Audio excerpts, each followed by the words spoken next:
Is it easier to buy guns and ammunition than it is to buy some over-the-counter medicines?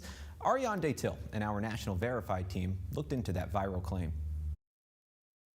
A slew of recent mass shootings has reignited the national debate over stricter gun control.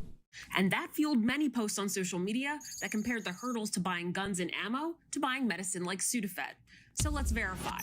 Are there more federal restrictions on the amount of Sudafed you can buy than the amount of guns or ammunition you can buy? Our sources are the Drug Enforcement Administration, the Bureau of Alcohol, Tobacco, Firearms, and Explosives, the National Rifle Association, and two nonprofits that support greater gun regulation.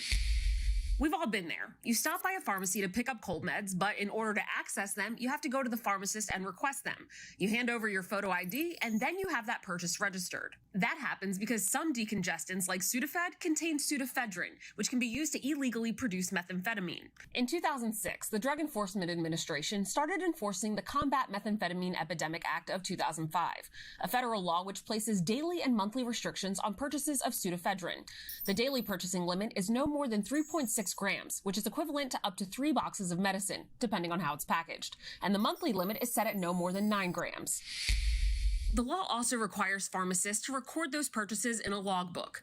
So how do purchase restrictions on drugs like Sudafed compare to guns and ammunition?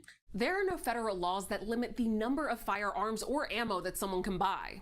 When a person buys a firearm from a licensed dealer, they must show a photo ID and pass an instant background check according to the ATF. Licensed firearm dealers are only required to notify the ATF if multiple handguns are sold to any one person within a 5-day period. But those purchases are not logged in a national database, and the ATF says there are no federal record-keeping requirements for the transfer of a firearm between two individuals who are not federal firearms licensees. As for ammunition, there are even fewer purchase restrictions. Federal law simply requires retailers to confirm that a person is over 18 and not otherwise prohibited from buying a gun before selling the person ammunition. The buyer is then free to buy as much ammunition as they want, and there's no requirement that the seller report any ammunition purchase to a government authority. So we can verify that it's true. There are more federal restrictions on the amount of Sudafed you can buy than there are for guns and ammunition.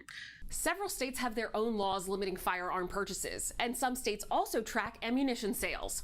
With your Verify, I'm Ariane Till.